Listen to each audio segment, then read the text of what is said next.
Damn, son, where'd you find this?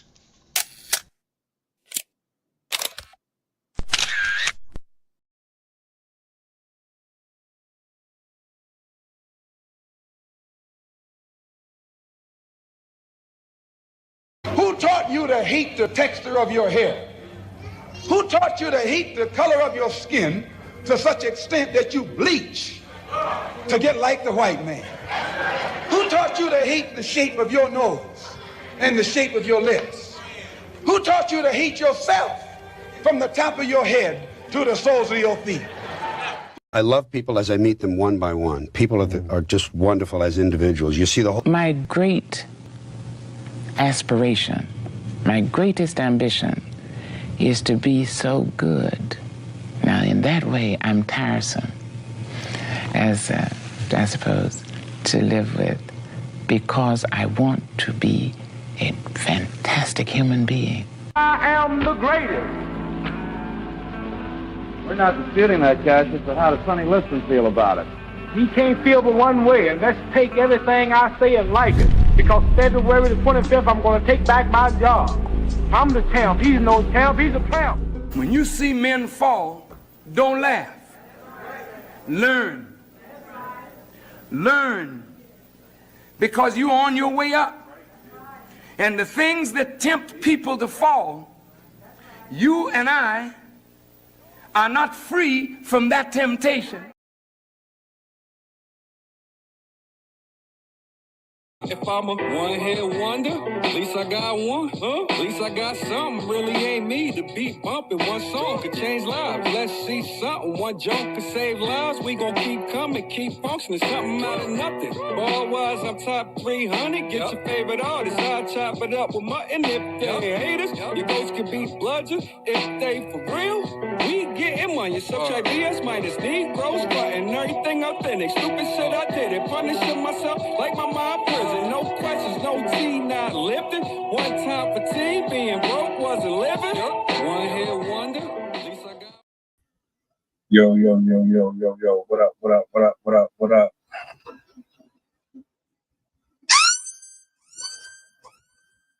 Peace and blessings. Glory, praise, and honor to the Most High.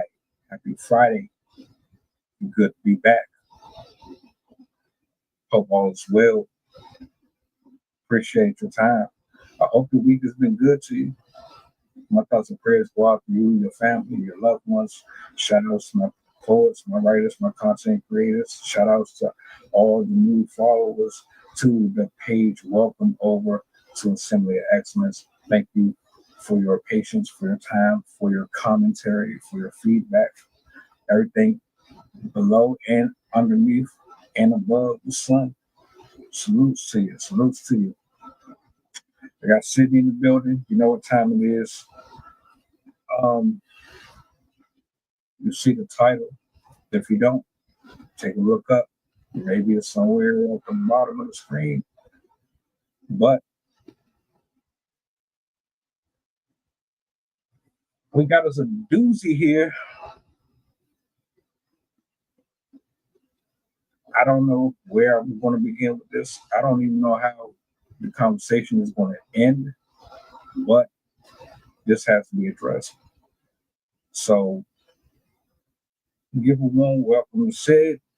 Y'all already know the energy. We post, share, like, let the people know that we are on. Yo, what up? What up? You on mute? You on mute? Hello, I'm just checking out that story of that lady. I'm like, oh my God, people these days, we're just why are we getting so violent?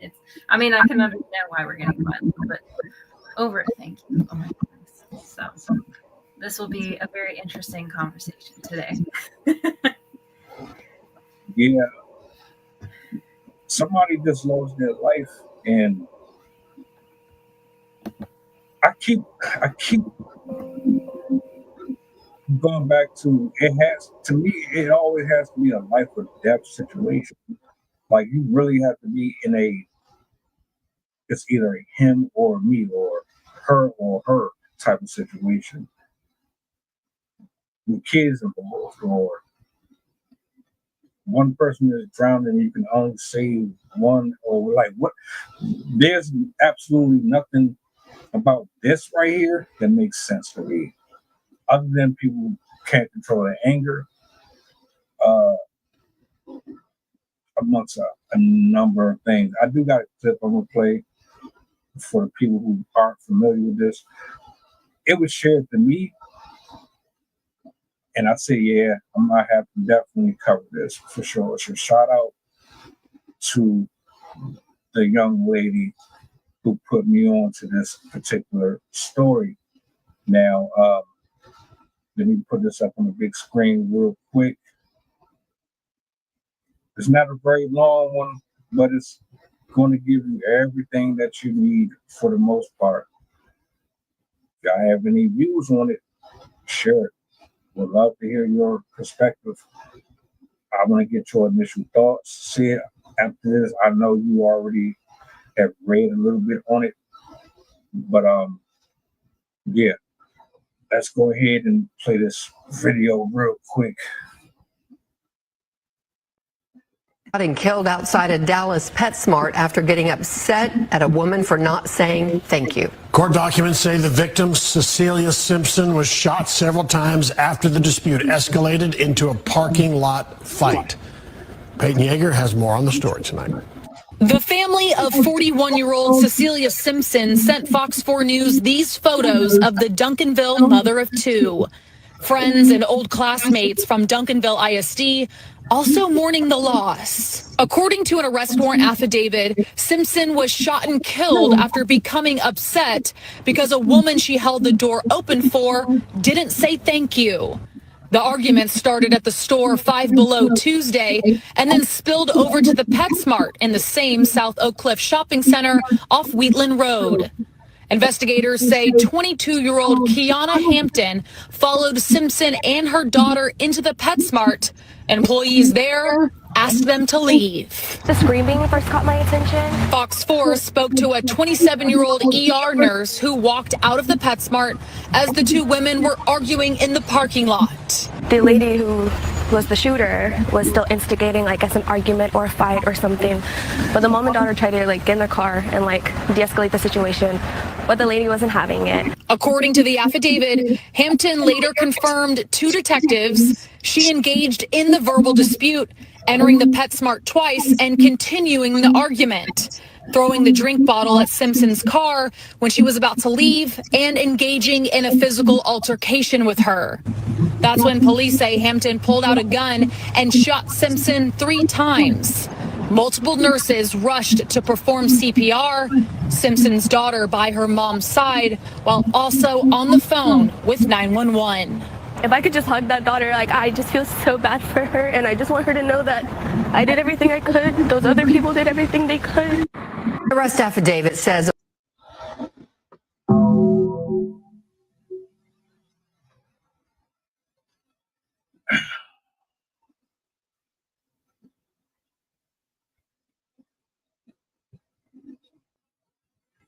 That's really sad, especially hearing the nurse's reaction.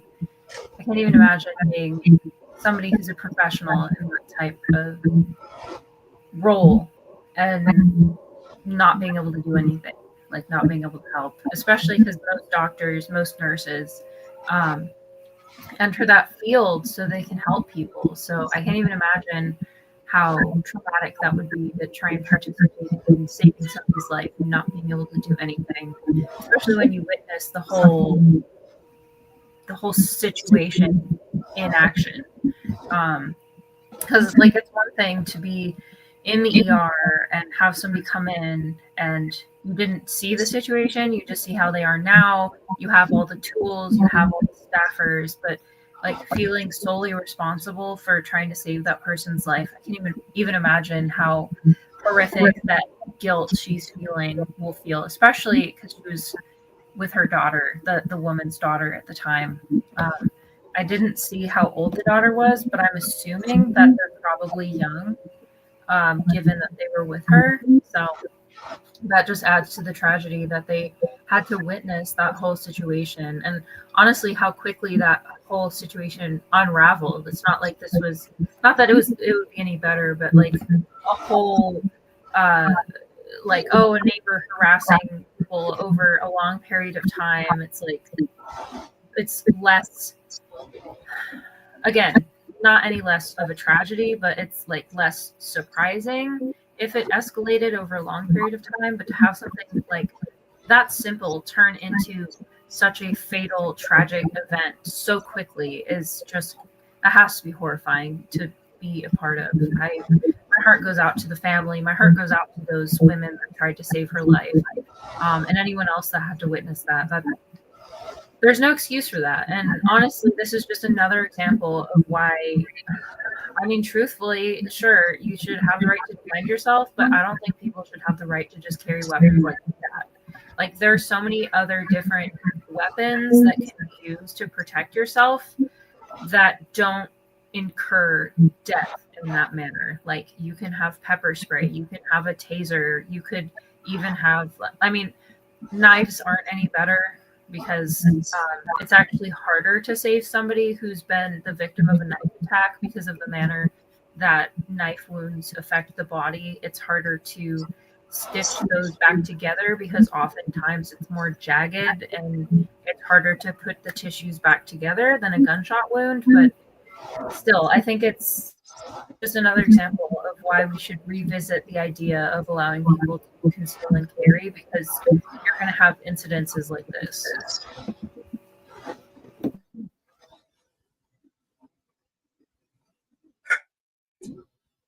I'm disappointed in the Black community. You know, our culture is so toxic. It's so ratchet.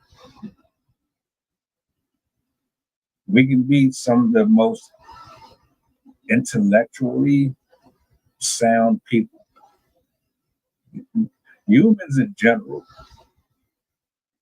but in the Black community, as much as we fight and argue and troll and play the race card, and we have all of this branding going on social media, with all the racism, with all the pressure, with what happened in Chicago.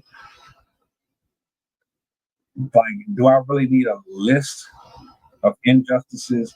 Do I really need to run down a list of protests? Do I need to talk about Black Lives Matter? Do I need to talk about the lynchings and the hangings? Do I really need to go into detail about all of the gang wars and all of the repetitive death that we brought upon ourselves?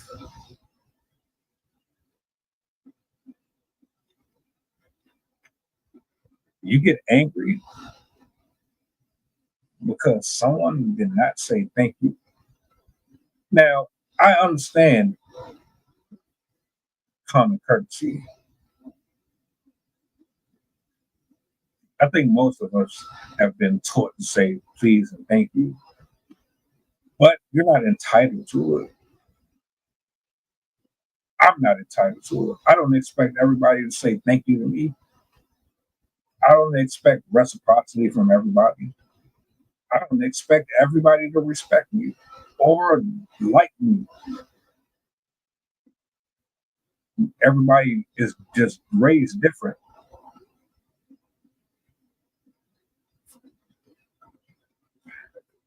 I'm very disappointed.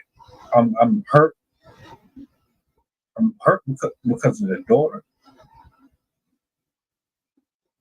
To watch somebody, especially your mom, take their final breaths in your face while you have a 22-year-old with no remorse go out of their way to purposely pursue you to pull out the weapon. You wanted to use it. I have so much I want to say on this. I'm gonna stop right there, but that really pissed me off. Like, it really triggered me. I didn't even know how I was going to respond to it when I first was introduced to it. But yeah, like, that shit really got under my skin.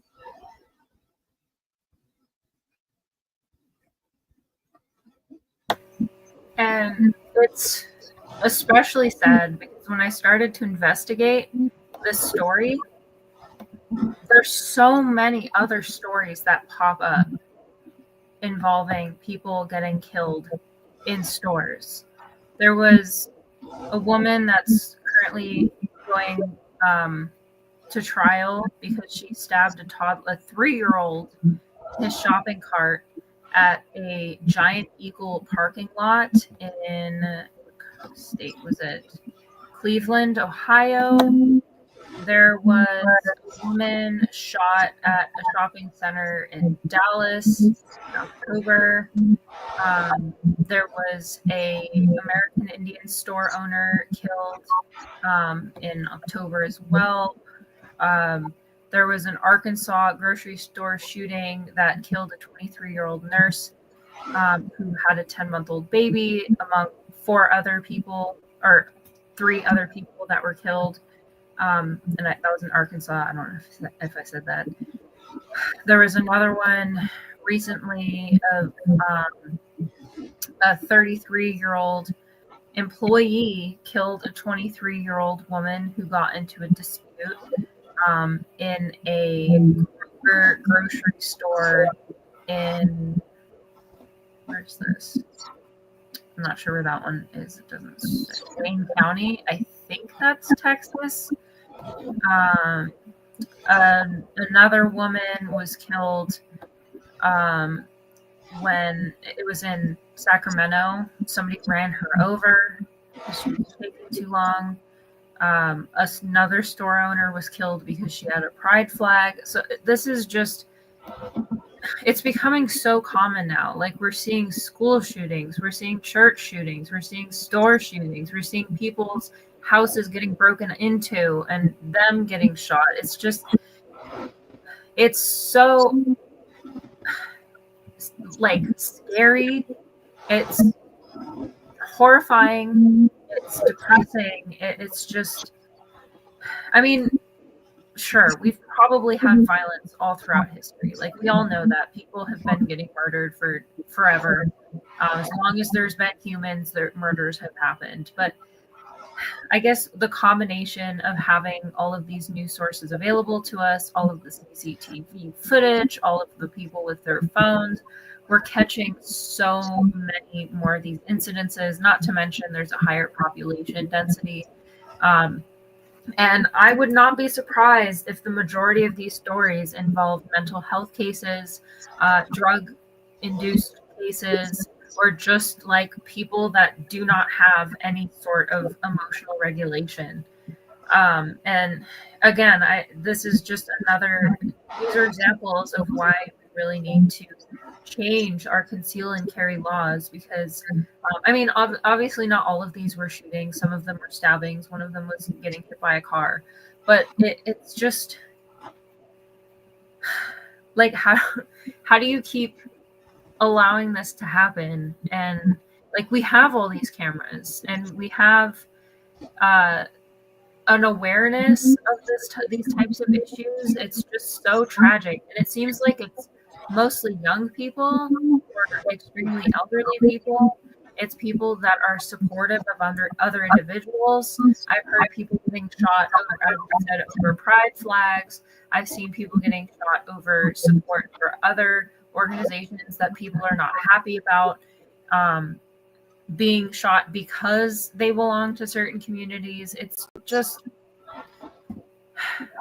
like, it's hard to even say anything about it because it's tragic to the point that it really shouldn't be a topic we discuss all the time, but it happens so often that we have to keep talking about it, because if we don't talk about it, it's just going to get swept under the rug. It's not going to be acknowledged. The problems are just going to deepen because we're not going to attack the root of the problem. I think the root of this problem is, as I said, lack of mental health services, lack of like a lot of these areas that this is happening in: Ohio, in Texas, Kentucky, Sacramento. A lot of these areas, I mean, Sacramento not as much, but a lot of these areas are devoid of resources for people, medical resources. I've heard story after story of communities that are losing hospitals, that don't have access to doctors. They have to travel 2 hours just to be able to get care from a normal hospital. And then also there's a link between violence, especially with young people, and a lack of things to do. That's why there's a higher density of drug addicts and violent offenses in more rural areas, because if you don't have much to do there, you're going to seek out other forms of stimulation. If you don't have museums and parks and aquariums and places of like dignified behavior, you're going to seek out other methods of entertainment. And unfortunately, in those areas, most of those forms of entertainment is using weaponry, going out and going shooting. Like, I'm sure we've all seen like the kids that go out with guns and just like shoot at cans on the wall, or again, like getting in fights on the street just for fun. And all of this type of, and obviously doing drugs, and all of this stuff contributes to an increase in violent behavior, because number one, it desensitizes people to violence. It reduces your empathy for people. And obviously with guns, it disconnects you from the act of violence, because it's technically the gun doing the killing as opposed to you. There's a link between a decrease in violence with a decrease in guns, because fewer people are willing to take a life directly by like going up and stabbing a person. It's also, it can be easier for people to ward off a knife attack if they know how to, like, if they've learned self-defense techniques and stuff like that. It's a lot more easy to immobilize somebody who has a knife versus a gun, because obviously guns can be shot from farther distances. You don't have to be close to that person.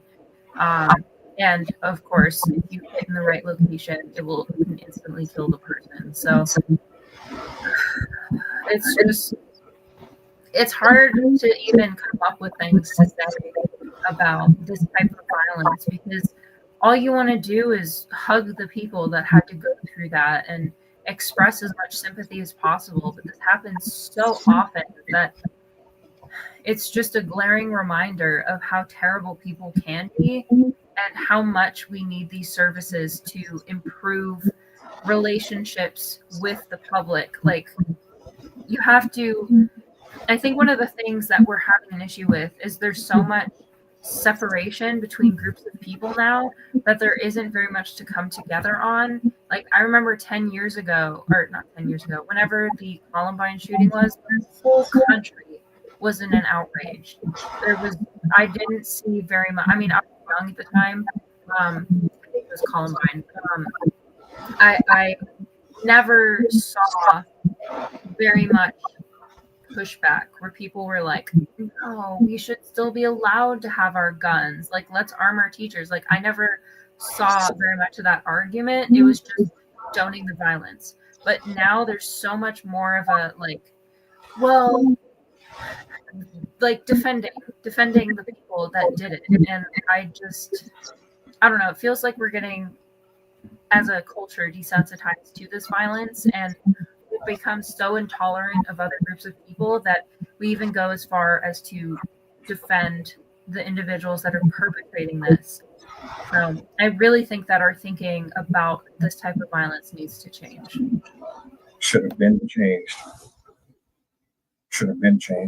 And Here's my thing. Think about 9/11, Columbine. Think about all the school shootings. George Floyd. All the senseless deaths over the last 20 years in general. You would have a few weeks where everybody is playing kumbaya. Everybody's clip farming and posting on social media on their threads, on their Twitters and their IG. And then people will get up there on the platform wearing their expensive glasses. And they'll talk all educated. And then you look at thousands and hundreds of men and women underneath the comment sections agreeing with the philosophies and how we must make things better and how we must do this and do that. And then for a while, everybody is mourning, everybody is sad, everybody is, oh, when is this going to end? When will madness stop? Once that wave is over with, we're right back to doing the same thing again.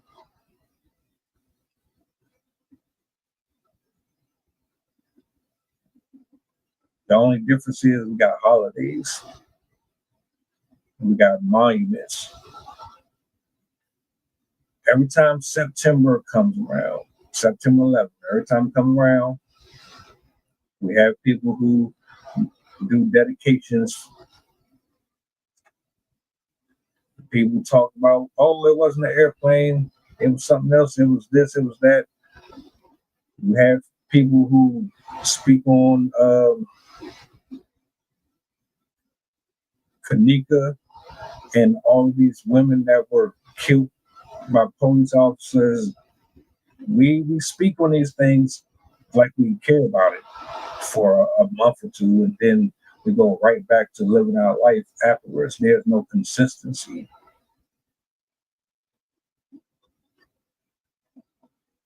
Just like you put something on the stove, then you walk away from it. Then you forget that it's on the stove. Nothing really actually changed. I think there's only a small group of people worldwide in every region who is fed up, and they're consistently letting you know they're fed up. And they acclimate to the changes. They check themselves. They check their attitudes. They look at themselves in the mirror. They have conversations with people they need to have conversations with about getting help. They pour out resources. They look for them. They ask about them. They're consistently proactive in more ways than one. Some people write letters. Some people do emails. Some people sit at the table with the folks that seem to matter the most in the communities. Some people are advocates in Boys and Girls Clubs. Some people have conversations with the children. Some people go to therapy. There are people who will literally do what is necessary to ensure that their voices are heard, because what happened at that particular time period really shook the core of their life. It changed them. They can't go backwards after what they saw and experienced. But that's just that small group of people. What about the rest of us, from Twitter, from Facebook, from all walks of life, when we see the ignorance that has always been highlighted to be celebratory, the forefront of what we are supposed to represent? Why aren't these people continuing the race with the rest of the world? The way that little girl You 22, you still a little girl to me. The way that little girl handled that was absolutely horrible, fucking trash. You're 22 years old. You should know better. Somebody should have taught you better. You should know right from wrong. You should know what conflict resolution looks like. You should know how to walk away. You should know already the position that you are in, the responsibility that comes with owning a weapon.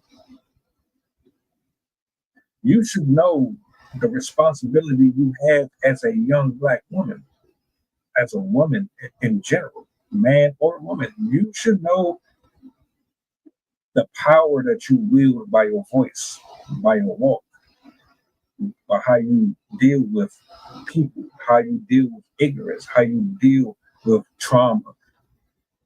Apparently, that is non-void. That is not even a factor. What you put on display is disgusting. Because what I seen the clip, I hear the story, and I think we got another one. We got another one here. Don't care where you grew up. Don't care about the upbringing. You add it on to the stereotype again. The woman tried to get away from you. She was done.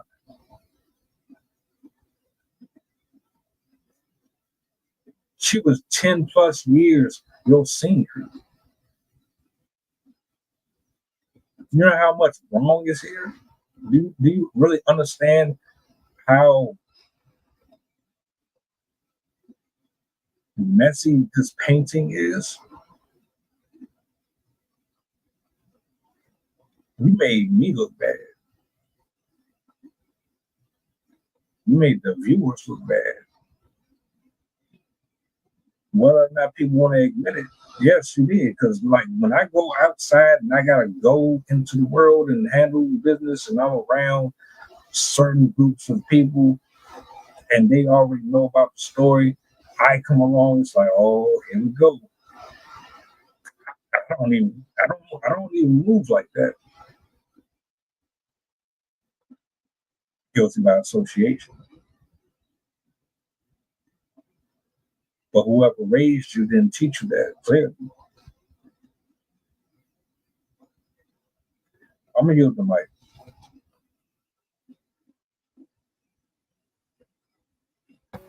I know this particular incident wasn't politically motivated, it seems. It seems like just a random attack. But I was curious and looking into the statistics of crime in the United States.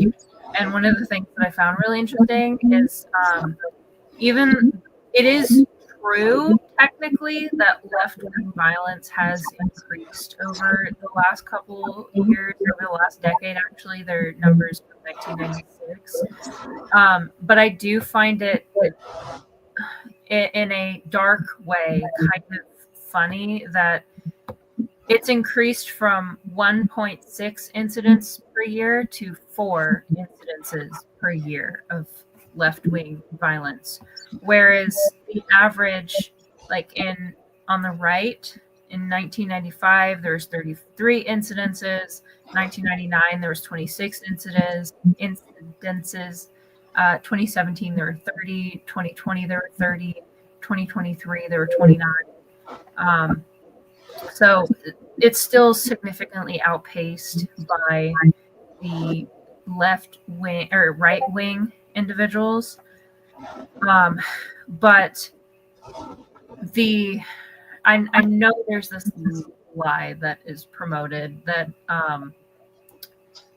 black on black crime biggest problem, and I definitely can see this being promoted as another example of why Black people are more dangerous than white people, even though 50% of violent crimes committed against white victims were perpetrated by white offenders. So there's still more white on white crime than there are black on black crime. And our lovely leader of this country has continuously tweeted things such as white people, 80% of white people killed in America are killed by Black people. So I think this is stuff like this also go to bolster their lies in terms of racial not segregation, what's the word? Profiling and stuff like that, making it seem like these communities are more dangerous than white communities, which is categorically false. It's like 50-50 and slightly less than 50-50 in terms of black on black crime, or black on white crime, I should say. And it's not linked per se to color. It's linked to upbringing. It's linked to their exposure to violence and their exposure to weaponry, how that type of behavior is promoted in the household, the type of neighborhoods that they grow up in, whether they've been exposed to drugs, whether they have parents that have been incarcerated or family members that have been incarcerated. It's linked to places that do not have affordable housing. It's linked to places that do not have access to healthcare and mental health care. There's so many other links related to violence other than race. And unfortunately, part of the reason why it seems skewed in the direction of Black communities is because the Black communities have overwhelmingly been shut out of the system systematically for generations. It's only recently that they have evened out in terms of resource availability, but there's still a lot of subversive type what do you call it,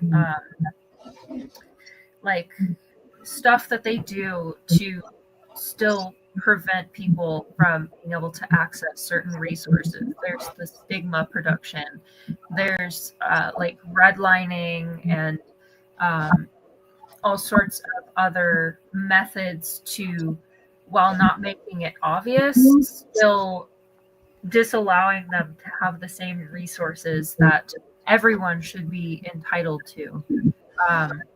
So I think this is also going to, it could potentially promote this lie that is passed around by individuals that are racist, and it's just simply not true. That this is not related to what color you are. This is linked to, as I said, your upbringing, your mental state, your experience with the law, and obviously people who already have run-ins with the law are going to be more likely to be violent. I haven't looked into her history yet, so I don't exactly know much about the woman who perpetrated this crime. But just given the location she was from, that is an area that has less resources than other parts of the United States. It is a lower income region. There's a higher wealth disparity, a racial wealth gap, and these types of events, as I said, are not linked to people. They're not linked to certain types of people. They're linked to certain types of mindsets. And I think we need to dispel that type of myth, because we are not doing those communities we're doing them a disservice by immediately like, oh, well, you're left wing, you're right wing, you're Black, you're white, so that's why you committed those crimes.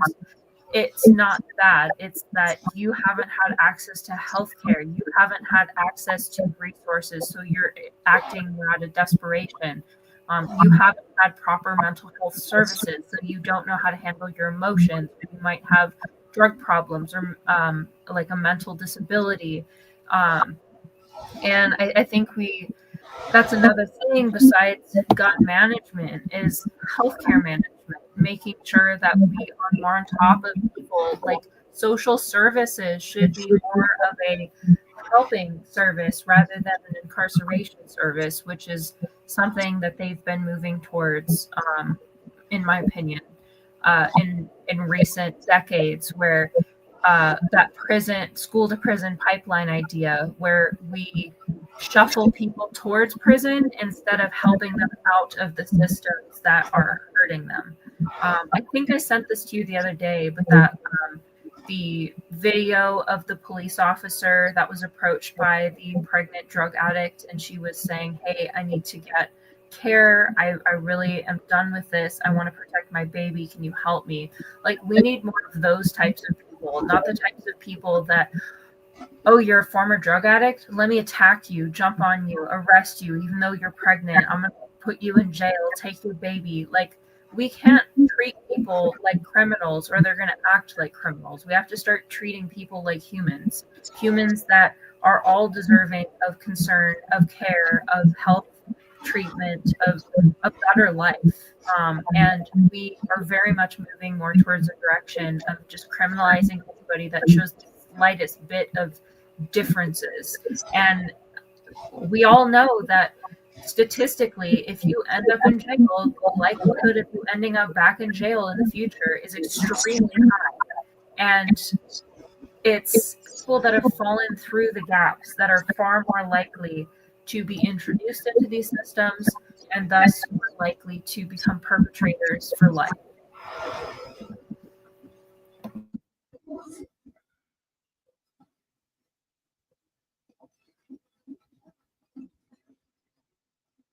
A generational curse.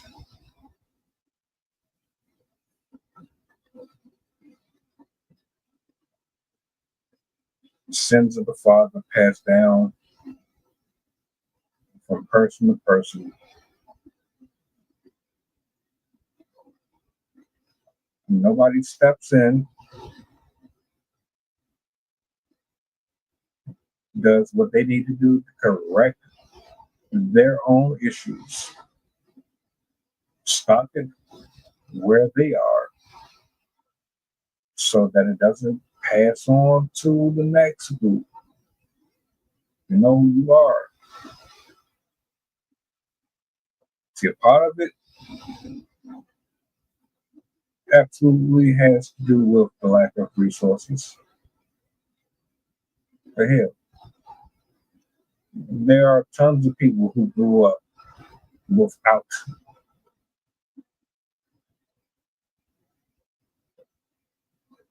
And they still had morals and principles. They still knew how to love and be considerate. You still have respect for the elders. And even though Good Times was a television show, let me tell you, rest in peace to John Amos.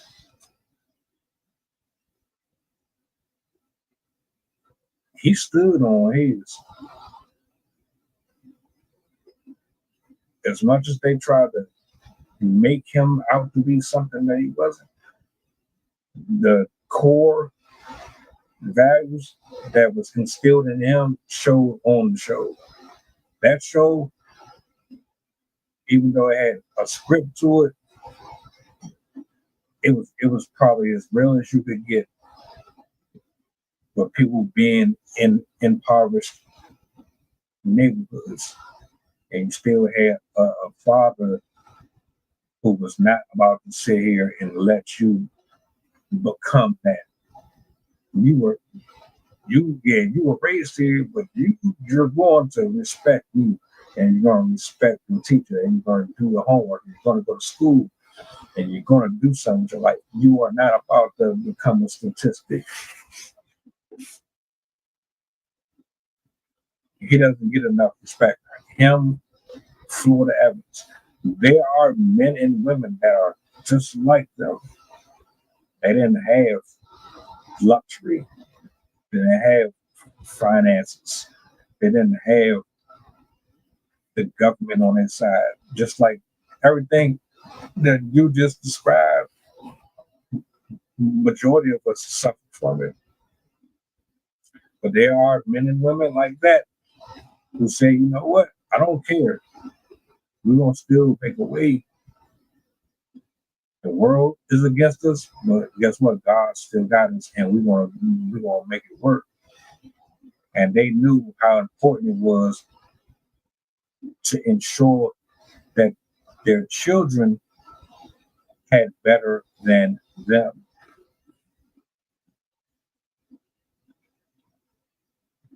So while I agree, and I definitely see where you're coming from, I'm always going to go back to the parents, because y'all should have stopped it. It's your job to protect, provide, and teach as best as you know how. Meaning you have to exhaust every means to make this happen. Period. As corrupt and wicked as our government is, you came before me. You've seen it before any of us. So you already know what time it is. You got a head start. We hard-headed. Children don't want to listen. That's what's going to happen. But you already understand the assignment. Let's go back decades. Let's go back to the 1800s. Let's just go all the way back and do the timestamp. All of our predecessors had a piece of history that they tried to impart on the rest of us. Either we took it and ran with it, or we ignored it, or we didn't do anything with the information at all. And a lot of men and women have dropped the ball and didn't do anything with the information that was given to them. You let your experiences fall to the wayside. And now you have a bunch of people out here. They can't control their attitudes. They can't control their emotions. Everything has to be about violence. Guns, anger, death, hurt.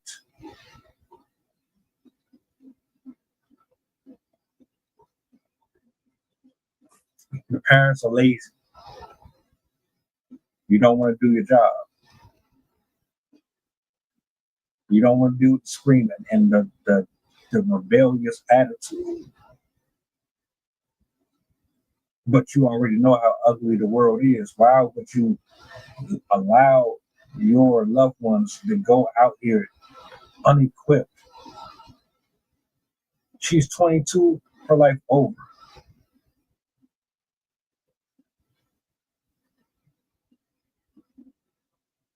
Completely over. And it's just another check. Oh, we got another one. We got another there. Locking away with the rest. Traumatize a kid. Killing kids.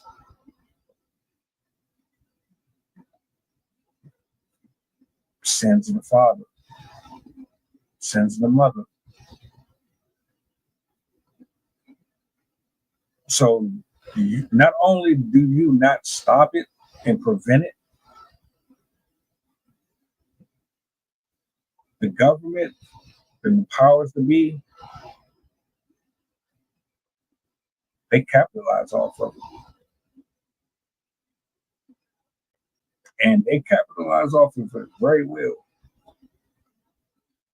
You making their job easier. You're making their job easier. You're making Satan's job easier. I yield the mic.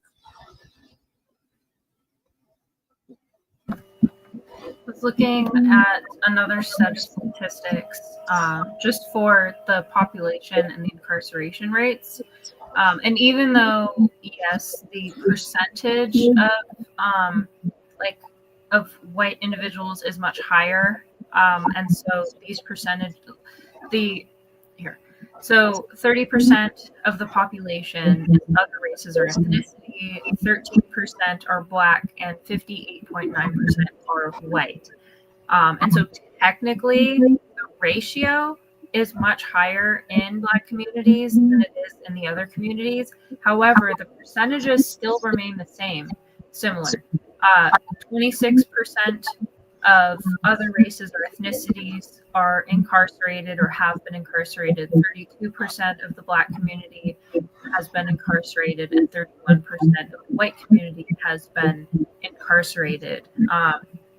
But this, regardless of race, 75% of formerly incarcerated individuals remain unemployed for a year after being released. And not having a stable job will increase your chance that they'll return back to prison. This is called recidivism rate. The recidivism rate are high across all races, and Black prisoners have the second highest rate, so not even the first highest rate of recidivism rate, 74% over 5 years. And they estimate that a person who has been incarcerated, regardless of the time that they spent in prison, loses over $500,000 in earnings over their entire lifetime because of their inability to get a job, their inability to get high quality jobs, and as it says, like, they take a while to be able to get a job after being incarcerated. And as it says, a lot of this is due to structural support. Low income communities and neighborhoods have an increase in the likelihood of violence, which fuels that prison pipeline. While Black individuals are incarcerated at a rate 5 times more than white individuals, there's still an equal percentage of each in the jails. And as I said, it's linked to where people are from, and as you said, upbringing. Parents who are incarcerated are far more likely to have children who will end up incarcerated. They're also more likely to have other less severe offenses. And as I said, they're more likely to, there are racial disparities within the system as well. If you're Black or Latino, you're more likely to have your bail denied. You're more likely to have a higher bond set for you. And you're more likely to be detained because you cannot pay your bond. So it has a lot to do with not being able to afford high quality lawyers in locations that are poorer, lower income. It can be harder to find reputable lawyers. Usually the best lawyers are going to be the wealthy ones in cities. And even a lot of lawyers that, this is again my speculation, but higher paying lawyers are probably more likely to go into like financial type law or commercial law or industrial, business type law rather than helping low income communities, because you're in it for the money. It's a very common reason. A lot of the time, the support for incarcerated individuals comes from organizations, volunteers that have their heart into it and are not in it for the money, but oftentimes they have far less resources than highly trained lawyers that have gone through Harvard and stuff like that. They, after you've been arrested, as I said, you're far more likely to be convicted again, to be criminalized. And the sad thing is, too, once you've been criminalized, you're in the system. And so the police will know you.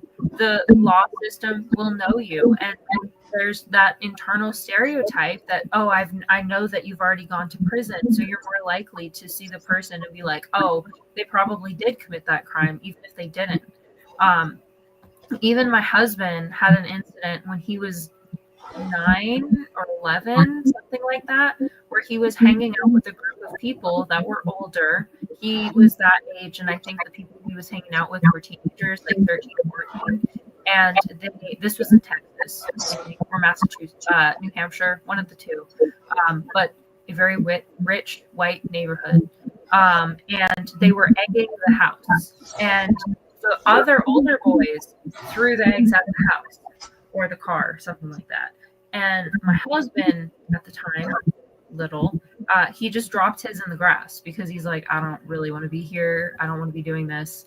And so he just like dropped it in the grass. And the police officers still were harassing him, even though he was saying like, that's my egg. That's the one that I just threw.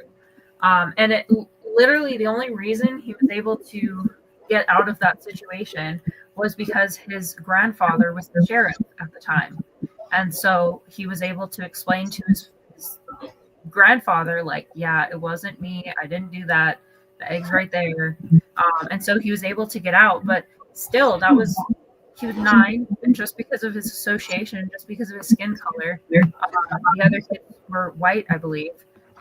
They automatically assumed that he did that. And if you have a record already, that's significantly more likely because, again, you're going to be in the system, they're going to know you, and so they're just going to assume, oh, well, they're a criminal. You're a criminal once, so you're a criminal forever. And this type of stigma will stick with you for life. And it's not just going to be the police officers, but partners that you get in a relationship with. You're more likely to get divorced if you've already been incarcerated. Obviously, that could be for other reasons, but it's still a statistic. You're also more likely to be exposed to violence yourself, more likely to be murdered. You're also more likely to be rejected for housing. You're more likely to become homeless. You're more likely, as I said, to become incarcerated another time. And a lot of people, because of the stress they experience once they get out of prison, especially if they've been in prison for multiple years or over a decade. Some people reoffend to go back in because that structure they found was good for them, and they can't handle being out in the real world and dealing with all of these people that are treating them like that. They don't have access to these resources, and so it's not like a high rate, but it is fairly. It happens fairly frequently that people feel the need to go back to where there's structure. And that's really tragic. That's incredibly sad that people feel the need to go back to prison just to get the security and the care that they need. It's, again, another supporting point to why we need to have much, much better services for people. We need to have services for people after they get out of prison and not just open the door and, okay, good luck, have fun. Like, they should have them. I mean, sometimes they do, but we should have people working with social workers years after they get out. We should have programs we do have programs, but not very many, to help employ individuals who are incarcerated. We should have systems to help them find housing when they're incarcerated. Most individuals are far more likely to commit crimes. Low-income individuals are far more likely to commit crimes because they're desperate. They're more likely to steal. They're more likely to turn to drugs. They're more likely to hurt other people in order to get things that they need. And all of this can be, obviously, we're never going to fully stop violence. People will always act out and be crazy. But we need to have these checks and balances so individuals that need that help, that are willing to do the work to get better, are able to. Because right now, even people who want to get better, who want to be better people, are immediately criminalized and are forced out of the system and are not given the opportunity to pull themselves back up. And so among the policies that we really should have preventing people from getting access to deadly weapons on a regular basis,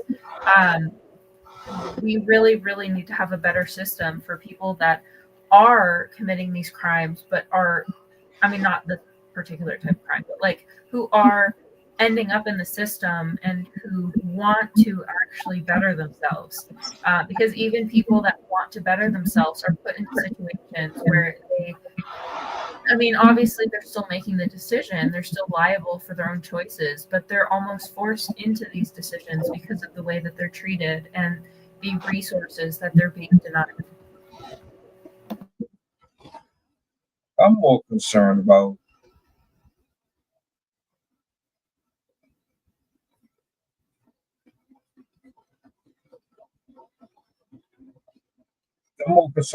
people who've never been to jail. I'm more concerned about why you have this attitude. Why are you so triggered?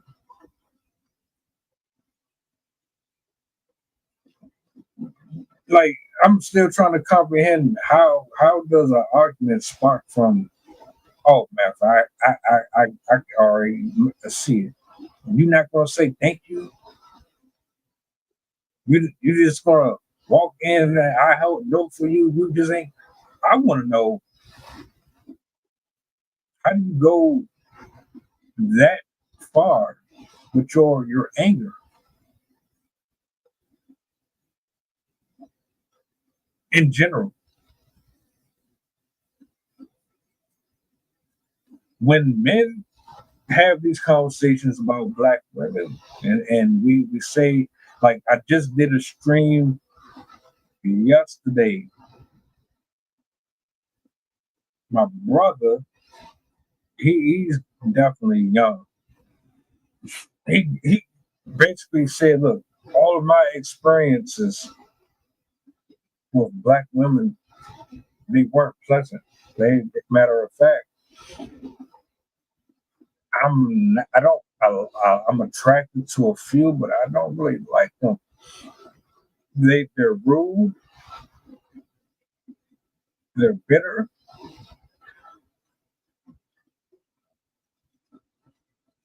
That was just his perspective, and I'm sitting here like, well, shit, you're not the first person to say it. There's plenty of folks out here that say it all the time. Y'all got some funky ass attitudes, and look, it's not just black women, black men too.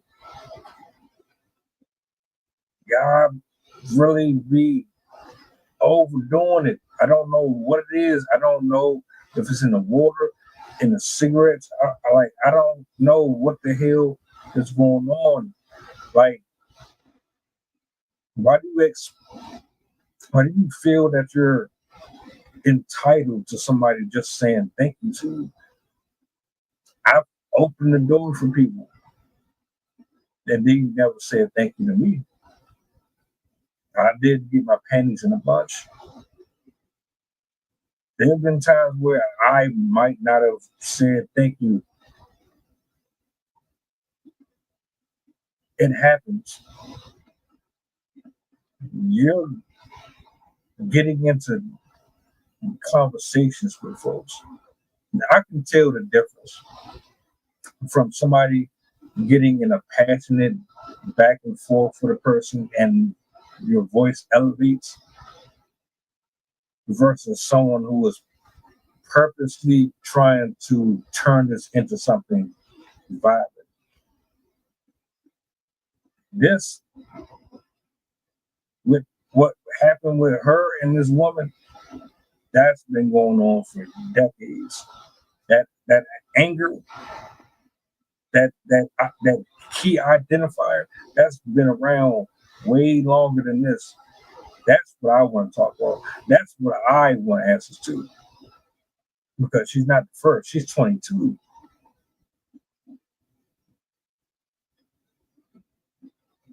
This shit has been going on for years. And people have been saying this for years. That attitude. Why the hell do you think hundreds and thousands of people are saying the same shit if there's no validity to it?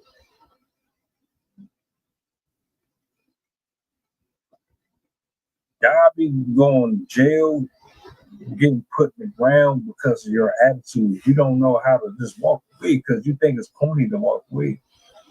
You think it makes you soft or weak. Too worried about the world judging you for not wanting to deal with conflict. I want to know why y'all won't address that. Don't tell me about the patriarchy. Don't tell me you were oppressed. I don't want to hear that.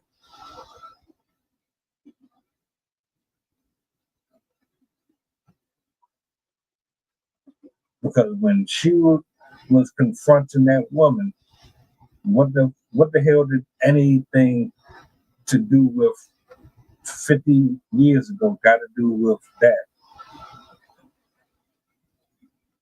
There was no men right there suppressing her. Wasn't no men there trying to tell her what to do. I want to know what your problem is.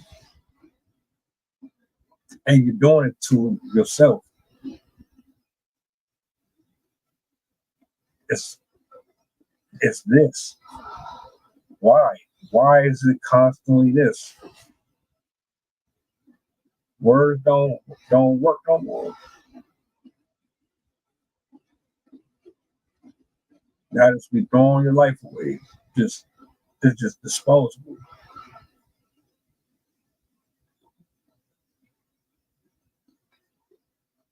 Shit is crazy, man. It's absolutely disgusting. I'm getting sick and tired of people defending this shit, enabling the behavior. If you don't like something, walk away. If you know you can't control your attitude, walk away. If you know you have a problem, get help for it. Talk to somebody.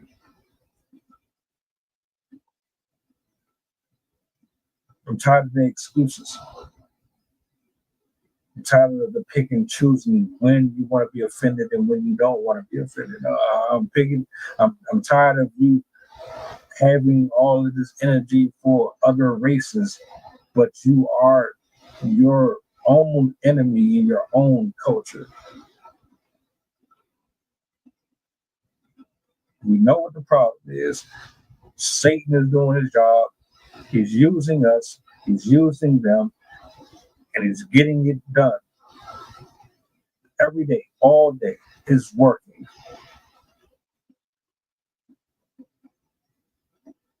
You don't like the fact that they didn't say thank you to you. You put 3 bullets in this woman in front of her child.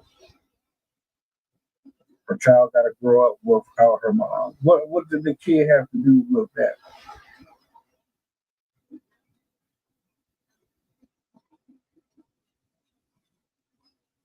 It's a wicked world we live in, I'm telling you.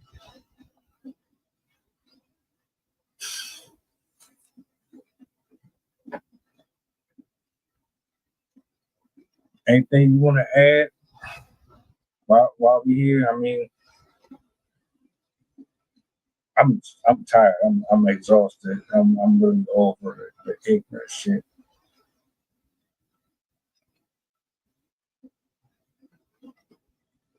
I have a poem that I want to read. I just have to find it first.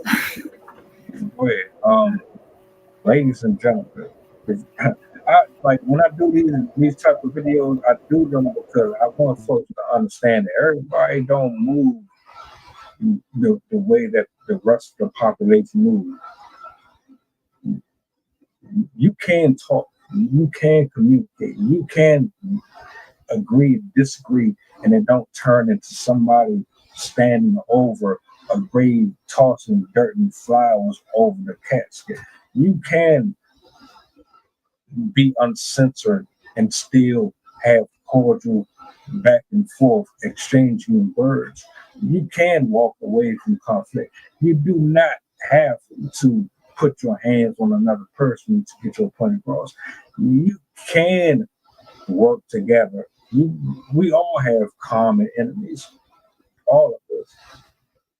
And it really ain't us. The people that are really the enemies are the ones that are getting the job done.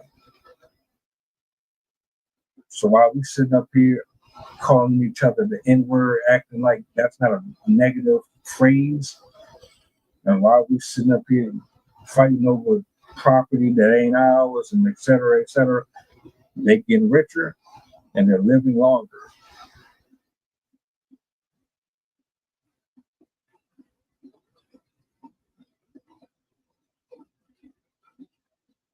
Make sense. Okay. I found this one. I wrote this poem to basically talk about how we kind of cause our own demise, how things become a vicious cycle. I thought this was appropriate for this story, given our talks about how it really starts and ends with what you're exposed to. If you don't take care of your kids the right way, they'll grow into adults that don't treat their own kids the right way or don't treat people around them the right way. So it's our responsibility to stop the cycle where it's at. So this is called Dogged Action. A dog chasing its tail, mind wrapped around an idea, a reverie, a repetition of life, of seeking pleasure, a glorious capture, a stunning feat. A dog chasing its tail, wound up, coiled springs of promise, of tenacity, of tortured spinning, for a grasp at a connection. A dog chasing its tail, breaks its own nails, makes mistakes and fails, running the same circuits, assured of its fate, a nip, a bite, a snip, a regressive slip. A dog chasing its tail knows the fringe, knows the feeling, but it continues its spiral for fun, for its sake. At the end, a bark to punctuate the vicious cycle.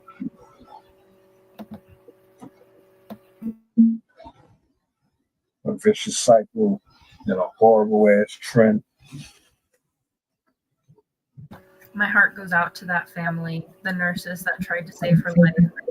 And I hope this inspires people really to change their lives if they feel like they're on that trajectory, because for anybody out there that has had this type of life, who's been exposed to this type of violence, who was raised in a way that their parents were incarcerated, or they feel like they're on track to be taken advantage of by the system, know that you are capable of change. There are resources out there. While it is very, very hard to get by in a system like this, especially with where it's going right now, the trajectory we're on, do know that you have the capacity for change, and it's worth it. It's worth living your life. And I know a lot of people might feel like their lives are worthless, that there's nothing to live for, but I promise there is stuff to live for, and it's very much worth the effort to make yourself a better person. I know it's hard, especially when people around you have that stigma and they don't want to support you. But I urge you to find that help where you can get it and try and aim for a better life, because we don't want to keep up the vicious cycle and keep taking lives of people that don't deserve it just because we can't control the emotions inside us. So I hope this inspires somebody to make their lives better, make their kids' lives better. And again, blessings to those families. My heart goes out to them. Likewise. Thank you for the poem, and shout outs to everybody who pulled up. We got to do our part. One soul at a time. I hope you guys enjoy the rest of your night. I'll be back tomorrow morning, same time, same place. Are we doing the poetry thing tomorrow, or? Man, I've been trying to get some stuff going. It's just, yeah.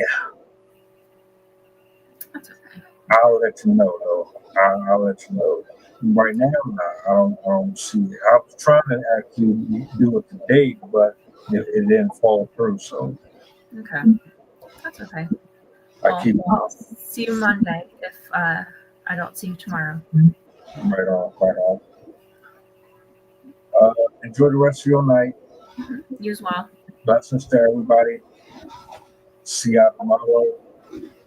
Be easy. And do this out before you go. Have a good night, guys. Praying for you guys. If I'm a one-hit wonder, at least I got one, huh? At least I got something, really ain't me. The beat bumping, one song could change lives. Let's see something, one joke could save lives. We gon' keep coming, keep functioning, something out of nothing. Ball-wise, I'm top 300, get your favorite artist. I'll chop it up with mutton if they haters. Your ghost could be bludgeon if they for real. We getting money, so check BS minus Negroes, button everything authentic. Stupid shit I did it, punishing myself like my mom prison. No questions, no tea, not lifted. One time for team.